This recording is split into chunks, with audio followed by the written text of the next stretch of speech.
Hey guys, Greg Tambone here, Bone Tactical, and today we are sharing the final episode of my story, the Greg Tambone story. Now, this may be the final episode, but we're really going to end off with a bang here, so to speak, and I think you guys are going to really enjoy this episode. I'm going to share something in this episode that's never been shared before, fully or publicly. And that is the specifics of the plea deal in the state of Utah, me versus the state of Utah. And that's the deal that's been called the Backroom Deal. And it's really mind-blowing. It is just truly mind-blowing that something so dirty, fraudulent, and corrupt can even be allowed in a country that considers itself to hold in such high esteem and to value, like we do as Americans, freedom and justice, and both of which really were completely thrown to the wayside. So in the last episode, episode 7, we discussed my return to the United States, my extradition from Germany, from prison in Germany. We discussed me being held illegally in Germany for a while, then a team of U.S. Marshals coming to pick me up and take me back. We talked some German prison stories, and we talked about some stories of the extradition and a little bit about the U.S. Marshals. I think a lot of that information was probably new information to a lot of people, and maybe so new and so startling that it's even hard to believe. And I think that's going to continue in this episode when I tell you how it all ended and what ended up me really becoming who I am today, the owner and operator of an international business, Bone Tactical, and the industry leader in edged weapons, self-defense tools, non-permissive environment gear, and survival equipment. But first, let's pick up where we left off. There I was, being flown back, kind of hidden, with my little undercover jacket with chains and shackles and handcuffs underneath, shuffled around airports from Germany to Amsterdam to Atlanta to Salt Lake City for about 30 hours, hands swelling up like balloons because of the constriction of the handcuffs. Luckily, most of the damage done to my hands has since been kind of rehabbed or repaired, but I still have some circulation issues and some kind of like what would be, tendinitis, arthritis, just some issues with my hands from them having been without blood circulation for so long. But, comes with the territory, I suppose. So, finally was flown back to the Salt Lake City airport, got loaded into these guys, kind of like a police vehicle where they had, all their weapons. They kitted themselves out, got all their, full armor and pulled out their ARs and everything, and then went, got, situated when they got back, and then took me right to the Salt Lake jail, booked me into the jail. The Salt Lake City jail was kind of interesting because it's like a guard station in the center that always has a guard at it. I believe, if I'm remembering correctly, there's almost 24 hours a day, there's like a guard in there, I do believe. It's very different. I remember it being very different from any other jail I've ever been to, because most jails don't have 24-hour supervision of the inmates. But all of the cells were surrounding, like a cell pod surrounding, which is kind of normal. It's usually like a day area or like an exercise area or a common area where you can eat or something. In this case, it was that, but then there was like in the very middle a little protected guard shack. So I think it was armored and all closed in like its own cell, glass all the way around. But then all of the cells, very interestingly, had glass doors on them. So the guards could pretty much see in every cell, or one guard could pretty much see in every cell, which is just a really interesting concept. That's neither here nor there. Anyway, I got in, got booked into the system there, and then bailed out of jail. I believe it was Oh, you'll have to check. I get all the times I've bailed out of jail, I get them confused now, and that's another thing. With I will give a little disclosure. This being the last video of the series, there is a lot of information that I haven't shared here in this video series, and this is kind of my life. It sounds unbelievable to a lot of people, but there's a few factors at play here. One of them is that, like the psychology of the human mind, a lot of stuff is, when a human being goes through such hardship, such incredibly difficult circumstances, surviving those situations, against all odds, one may say, has long-term effects. And I think the long-term mental effects is that my mind really tries to fight against a lot of these memories.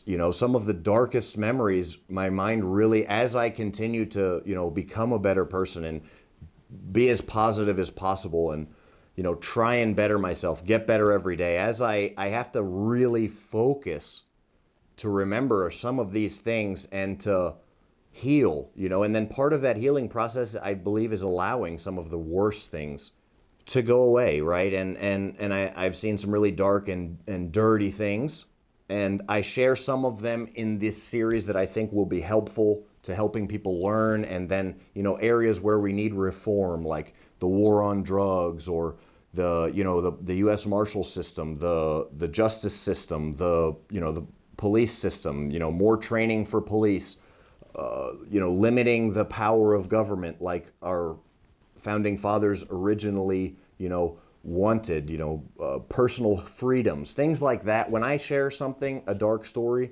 it's to be used for a greater purpose. So there's a lot of dark stories that I'm just not going to share. I am writing a book. The book, like I said, has to be due to the fact that, a lot of this stuff is still considered things that I could potentially still be being investigated for, or still potentially be convicted for, crimes that I was arrested for, and then that being said, and then the government just obviously having me being free is kind of a spur in the side after, how many hundreds of thousands of taxpayer dollars were spent to try and convict me and keep me in prison, and then, by the grace of God, I'm free. I'm sure that the people who were behind this are not extremely excited that I'm now not only free, not only able to walk as a free man again, then being a successful business owner, and now sharing my story publicly. So this may have a lot of repercussions as well, but I'm doing it specifically and strictly for the right reasons. I'm doing this to make the world a better place. And a lot of you guys may not realize, in episode 6, I probably should have said this, but we talked about me starting a campaign for justice. And before that, I didn't even have a picture of myself on social media. I was a very private person. I didn't share anything publicly with anybody. Nobody knew who I was. Everybody knew Bone Tactical in the industry, but only a very elite few people even knew the face of Bone Tactical. In fact, Recoil Magazine, it's a small tactical magazine. Maybe a few of you guys who are insiders may have heard, some of you guys who really like tactical stuff may have seen a magazine called Recoil Magazine. They did an article on me, and they thought I was a veteran because of my, level of experience and the stuff I was producing. It's a common error that people think. For some reason, I don't understand why, but people do sometimes tend to think that people are veterans who have tactical experience. It's an error that they made, and kind of had a snowballing effect in the industry as well, because then everybody wanted to know who's Bone Tactical, and then other people are saying, well, Bone Tactical's not a veteran. Who's saying Bone Tactical's a veteran? And it just really kind of blew up from there. But what we're discussing right now is the Salt Lake City experience, right? And where we left off is me there in jail. I was in jail there for a couple days, like I said, bailed out. The cost was probably somewhere between $40,000 and $100,000 cash. It's public record, bailed out cash. Anyway, the amount of money is not important. Bailed out. At this point, everything's really just what we can call a kangaroo court system. I started to realize that whoever was behind, this illegal illegal arrests, illegal searches and seizures, all of the, illegally holding me, overseas in black site prisons, all of this stuff was very easy to do by a very few powerful people because of the fact that the court system in Utah was just so screwed. I mean, it's an absolute nightmare. It's a joke. I've never seen something so disorganized. Nobody knows what they're doing. Nobody knows what's going on. It's absolutely, if I could say kangaroo court, I mean, if it was ran by preschoolers, I don't think it could have been any more disorganized and just all over the place. If it was not ruining so many innocent people's lives, it would be hilarious, but it's not at all funny, and we definitely need reform in the court system in the state of Utah. I'll give you some examples. As I was going in there, papers were being shuffled around. The district attorney was thinking that one thing was, he had no idea who I was. The detectives that investigated, they were like, well, there's all this evidence against Mr. Tambone for rape. And so we're like, okay, where's the evidence? All right, well, here's the police report. Oh my goodness, there's no evidence. He was fully checked out. There was no damage done to anyone. Nobody was hurt. Oh, we have some witness testimonies here. Let's see what the witness testimonies say. No signs of rape. They were people before and after having sex. We have witnesses saying that they were, very friendly, having fun, hanging out. The girls were seen leaving, laughing and joking, and this is all this stuff. The woman that Greg had sex with went to other clubs and was still partying the rest of the night. Or we have witness testimony from her friends saying that. And then, we start reviewing text messages between Greg and her. Oh, we have these text messages from Greg saying, she texts Greg right after sex, I hope you don't do this with all the girls. The full tour, correspondence back and forth. Just so when they're reviewing this stuff, the stuff comes to light, and then they're literally just kind of trying to scramble, and the judge has no idea what's going on. The judge is telling the prosecutor, well, why are you saying this if this is another? And the prosecutor saying, well, he fled the country, so he must be guilty regardless of if all of the evidence shows that he's innocent. And so then I'm sitting there saying, actually, no, I didn't flee the country. I was out of the country when this illegal warrant was somehow signed with no probable cause and no evidence.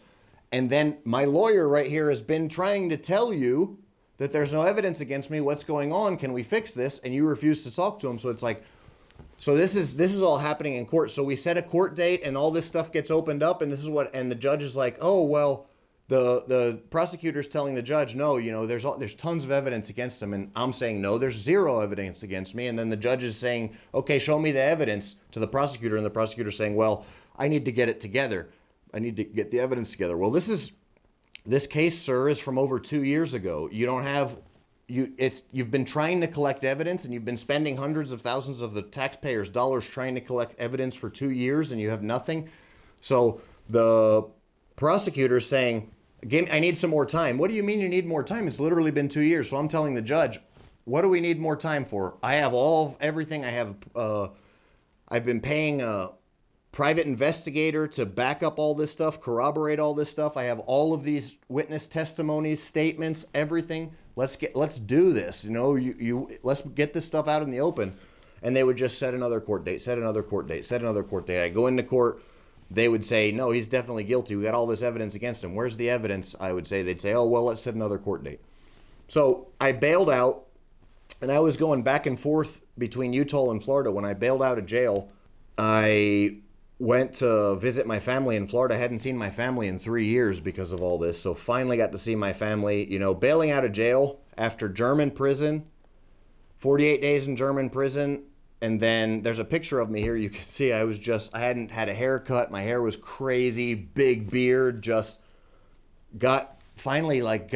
went German, 48 days in the hellhole German prison, transferred across the country, by these U.S. Marshals, shackles and handcuffs, all this stuff, 30 hours, then Salt Lake City jail, and then boom, I'm just free on the streets. And it was just amazing. I just walked out into the night in Salt Lake City, the U.S. Marshals, of course, stole all my money, cut the pockets out of my jeans, just stupid stuff, like cut up all my clothes. So there I walk out of the Salt Lake City jail, and I got, holes in my pants. No, I can't keep anything in my pockets because the pockets are cut out of my pants. I've got, rags. I'm literally wearing rags. They stole, all my belongings. They stole everything that I had with me in Germany, all my money. And so, but I walked out of there and just free man, free man, holes in my pants, looking homeless, huge beard, hair all over, and it was a blessing. I just walked down those streets of Salt Lake City. It was pretty cool, pretty cold evening, but I wasn't cold. You know what I mean? Freedom. It was really, and life is all about perspective, because I think most any of you guys watching this to have been just got out of jail, in a situation where the full weight of government is trying to put you in prison for the rest of your life for a crime you didn't commit, and being released with, literal holes in your pants and nothing to your name. I think most people would probably see that as a pretty bad situation, but I was just walking on the clouds. Walked out of there, walked over to a gas station, made a collect phone call, called my dad, said, hey, Dad, how you doing? Greg? And talked to my dad, ended up arranging he helped me out to find a way to get back to Florida, went and saw my family, and then from there, reconnected with my sister, and we did a YouTube series. Literally, I'm out on bail, and me and my sister did a YouTube series just traveling the country. I was telling stories. You can watch it here. I filmed every single day for YouTube. Out on bail, there's a playlist on the channel, actually. There's a playlist on my YouTube channel where you can watch it. Out on bail, traveling around the United States, and just camping, vehicle camping, living life, and filming every day, and just waiting for this court thing to get fixed, because I was going to court, and then we would drive around. We left from Florida and drove all the way back to Utah, and we're just hanging out and enjoying life. And I was trying to spend some time with my family, in the chance that I'd never get to see them again. But eventually I went back to Utah, and a buddy of mine, Tom, who actually started Warrior Adventures Inc. with me, retired Master Sergeant from the Army, also was Warrior Adventures Inc. is the outreach program I started with Tom, and nonprofit organization to help disabled veterans. Tom actually was a witness to this whole thing and was working with me that night at the club when this happened. He came with me to the final court date, and this is really just kind of mind-blowing, because when I got back from this road trip, I got back to Utah, and I was talking to my lawyer, and, my lawyer reiterated all the same stuff. Hey, we can go to trial, but it's not a trial of whether you're innocent or guilty. It's a trial of you versus a Mormon girl. The jury's not going to be a 12-person jury. They're gonna they have their own. They do their own thing in Utah. They have a 10-person jury. It gives them a better chance of making sure everybody on the jury's Mormon. So then if you get sentenced, the judge doesn't sentence you. The prison actually sentences you. So the judge the majority Mormon jury is probably going to convict you if you go to prison. The majority Mormon prison staff is going to have the right to keep you there for your entire life, because this rape charge just goes with a potentially up to life, and then the prison lets you out if you've been reformed, which basically means that if they feel like you've been converted to a good Mormon or not. So my lawyer is sitting there actually telling me, who, is friends with the prosecutor because they're church buddies, LDS church buddies with the prosecutor. So I had to fire my non-Mormon attorney, because only Mormons can get stuff done and hired a Mormon guy. And he told me, well, we got to get you the Mormon signet ring. We got to get you we're going to look at the Book of Elders and pick out some outfits you like so you can really look really Mormon when you get on stand we got to get you some tailored suits and all this stuff, and you've definitely had to be as Mormon as possible. And I'm like, I'm not Mormon. I'm not going to give up my faith. I'm not going to deny my faith. I'm not going to bow to a false god or a false idol, and I'm not going to do it. So I'm just praying and praying and praying. And, through this whole time, one thing that I can say for certain is that everything that's happened to me in my entire life is crazy, yeah. I shouldn't have survived. I should be dead. None of this stuff is even possible. And then getting through it and being successful towards the end, it can't be, And I just want to say it doesn't have anything to do with me personally. Really, it doesn't. It just happens to be God's plan for my life. And I think I made a lot of mistakes and I did a lot of stupid stuff, and that's where all the craziness came from. But God is great and so big and so good that he has a plan for my life, and he can still work through all of this craziness and all the dumb stuff that I did to make his plan still possible. So he was able to fix all of the mistakes I made, is what I'm going to say. All of these impossible situations, being, in a situation where even my lawyer is telling me, look, you can't get out of this. You're just going to have to be as Mormon as possible. And then maybe if they really think you're Mormon. So backstory on the girl too, I mentioned this in previous videos, is the police are hounding her and trying to force her to lie. The police literally told her, and my private investigator found this out, hey, one of two things is going to happen. She was trying to get away from the police, not trying to be she moved everything. Moved to a different city, like other side of the state, trying to stay low key, stopped contacting everybody that was involved with this. She couldn't get away from it. They tracked her down and they told her, you have two options. Option one, you go to court and you say the same thing that you said that night, that he raped you. Option two, you go to jail. If you don't go to court and say that he raped you, we're convicting you for perjury and for making a false testimony. Like they said that we're not dropping his charges. We're either going to charge you or we're going to charge him.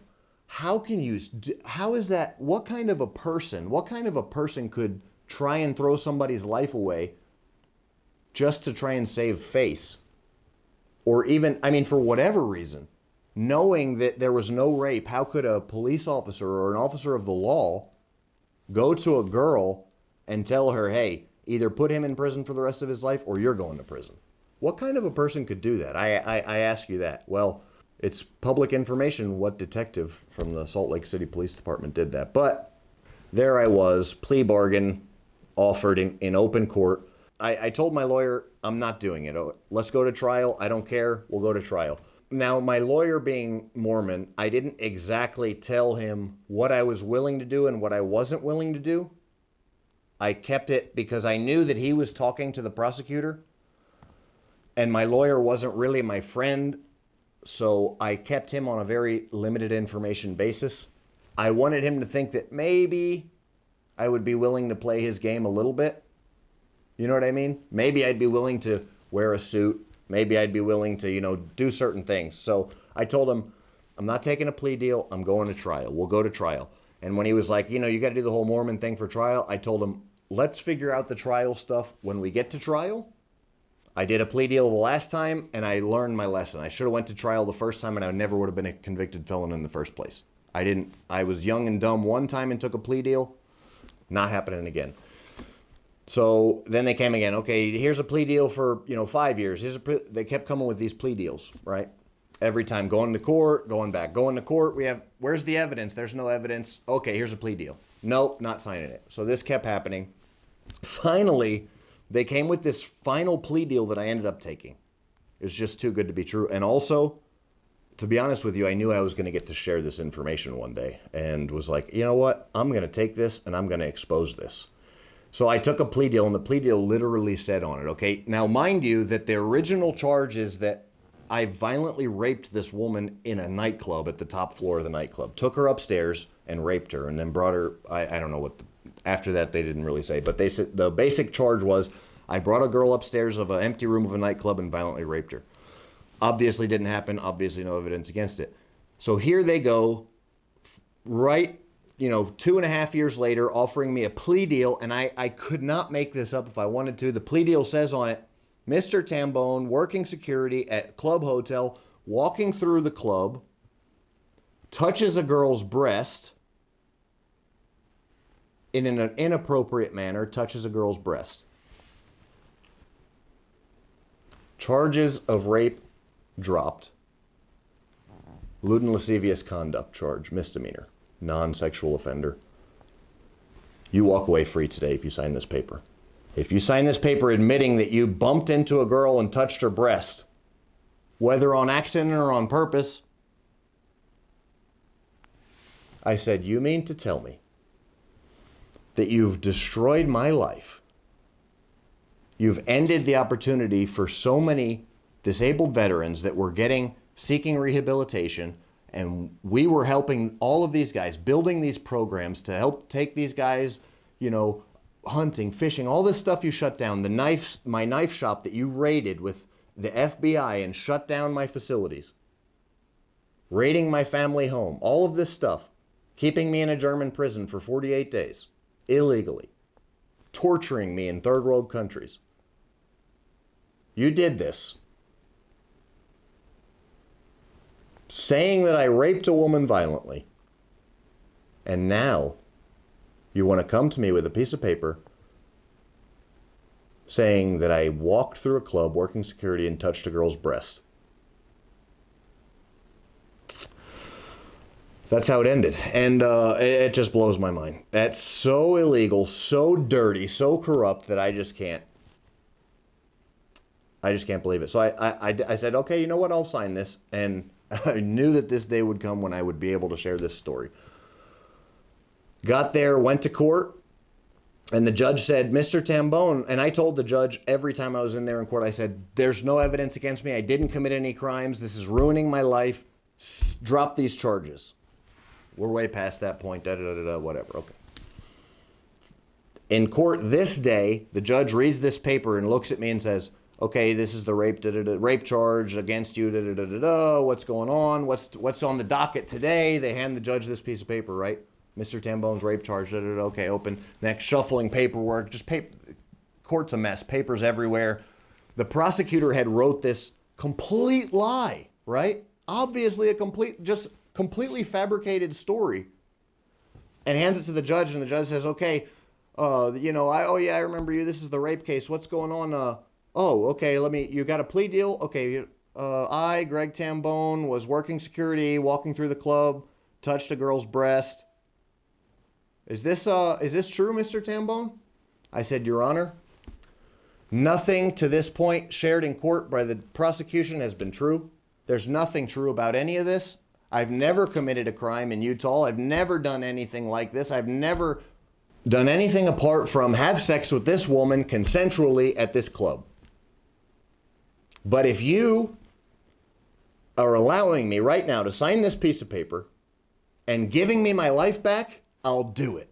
I quit. I give up. I'll sign the paper. Whatever. And the judge says, are you admitting that this happened, that this took place? I said, I'm signing the paper. I'm doing what I need to do to give me my life back. Your Honor, you've taken everything from me. If this is what it takes, I'll do it. And the judge says, again, are you admitting the deals? I said, I'll sign the paper, Your Honor. Let's just move forward. Okay, but done. Boom. There you go. Rape charge dropped. Lewd and lascivious misdemeanor put on the record in its place. Everything swept under the rug. Like it never happened. Pay $2,000 to the state of Utah. Mind-blowing. Absolutely mind-blowing. So that's it. Story of my life in a nutshell, tiny little nutshell. I will really quickly say the humanitarian efforts, guys, we didn't quit. We are not working with disabled veterans anymore just because of the government harassment and shutdown in the United States. And we've just been pressured out of it to the point where we can't even do it. And it puts the veterans that we were working with in jeopardy, and I can't do that. So now I've moved my relief efforts overseas, and we support, as you've seen on my YouTube channel, we support currently 150 and growing orphan children who have had, before your support, before Bone Tactical was working with the church down there and supporting these children had no access to education, to clean water, to food, to nothing. They had no chance at a future. And now, thanks to your support, they do. That really makes it all worth it. And at the end of the day, that's why I'm doing this, for trying to make the world a better place. Thanks for watching. Bone out.